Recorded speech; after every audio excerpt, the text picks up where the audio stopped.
It's here, seemingly out of nowhere we have an official reveal for the next film in the Jurassic series, and after months of speculation and rumours, Universal has gifted us the title for the film with a first official teaser, and even some images from the movie showcasing the main cast and the hazardous locations they'll find themselves in.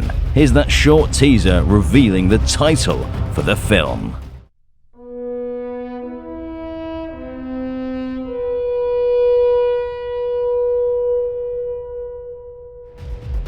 Yes, it is Rebirth.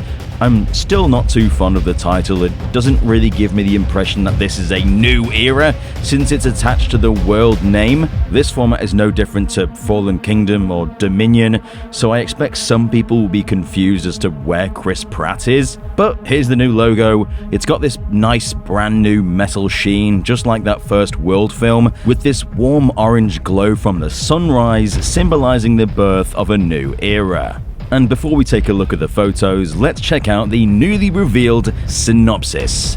5 years after the events of Jurassic World Dominion, the planet's ecology has proven largely inhospitable to dinosaurs. Those remaining exist in isolated equatorial environments with climates resembling the one in which they once thrived. The three most colossal creatures within that tropical biosphere hold the key to a drug that will bring miraculous life-saving benefits to humankind. Johansson plays skilled covert operations expert Zora Bennett, contracted to lead a skilled team on a top-secret mission to secure genetic material from the world's three most massive dinosaurs. When Zora's operation intersects with a civilian family whose boating expedition was capsized by marauding aquatic dinos, they all find themselves stranded on an island where they come face to face with a sinister, shocking discovery that's been hidden from the world for decades.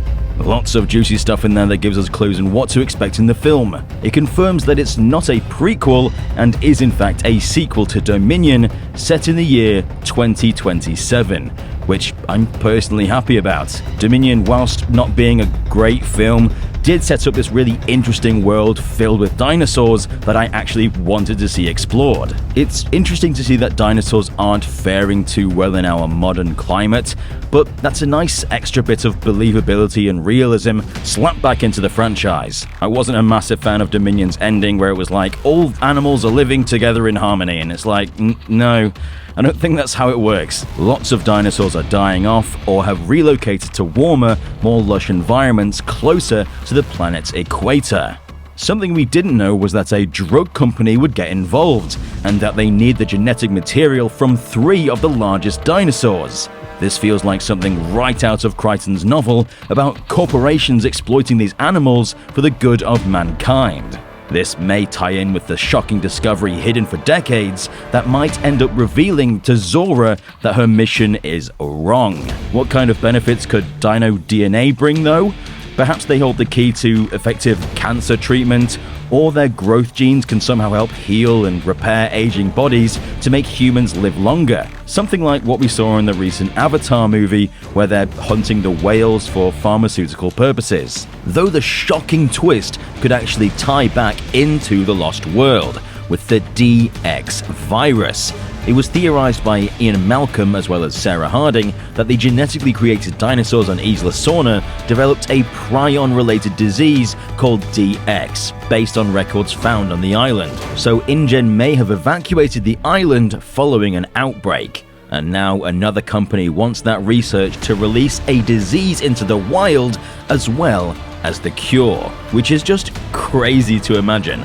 Later in the article it says, next summer, 3 years after the Jurassic World trilogy concluded with each film surpassing $1 billion at the global box office, the enduring Jurassic series evolves in an ingenious new direction with Jurassic World Rebirth. Anchored by iconic action superstar Scarlett Johansson, breakthrough talent Jonathan Bailey, and two-time Oscar winner Mahershala Ali, this action-packed new chapter sees an intrepid team racing to secure DNA samples from the three most colossal creatures across land, sea, and air.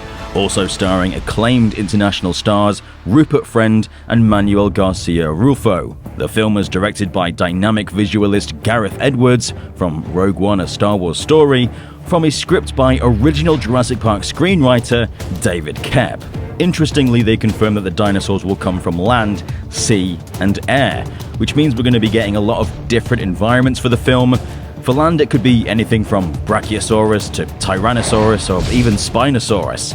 For sea, it's most likely the Mosasaurus, because what else is that big? Or maybe something completely new? Who really knows? And for air, what springs to mind is the Quetzalcoatlus, which is the largest flying reptile, and was an absolute beast when we saw it in Dominion, so it would be really cool to actually see it return. Now let's get a look at those revealed images. We have Jonathan Bailey, who plays paleontologist Dr. Henry Loomis, whose name might be a reference to Dr. Loomis from Halloween, but that would be a really weird connection. He'll likely be our Alan Grant stand-in, who will be the certified dinosaur expert, keeping an eye out for potential threats and identifying the dinosaurs they need to secure the genetic material from. Next to him is our lead, Zora Bennett, played by the beautiful Scarlett Johansson, who, as the synopsis says, is a covert operations expert, which actually lines up with the leaks of her character being almost Lara Croft-like. Together they're crouched in some long grass, but right now it doesn't look like they're in any trouble, since they don't look all that concerned. In fact, they look pretty amazed at something, which means they could be looking at the first dinosaur spotted on the island, likely to be some kind of herbivore, though we might be seeing this environment later in the film, as they could be used in a tense scene involving a certain bird of prey. Next up, we have a shot of Mahershala Ali, who plays Duncan Kincaid, described as Zora's most trusted team leader.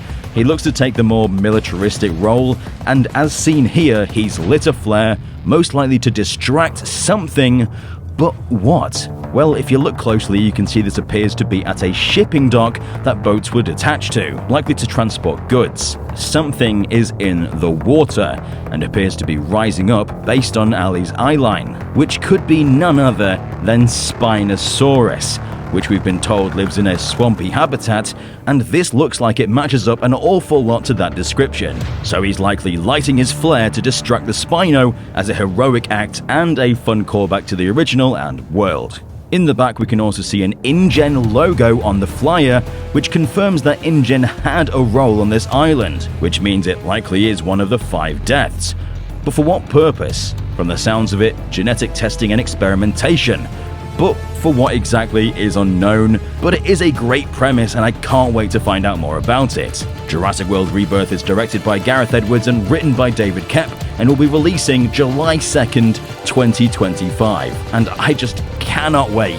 Edwards directing a Jurassic film is legit my biggest dream come true since, him directing Godzilla. Expect more trailers to drop soon, so subscribe and chomp the notification button to become a resident of Dangerville today. And give this video a big old T-Rex sized thumbs up. I've been Alistair, and we'll see you residents in the next one.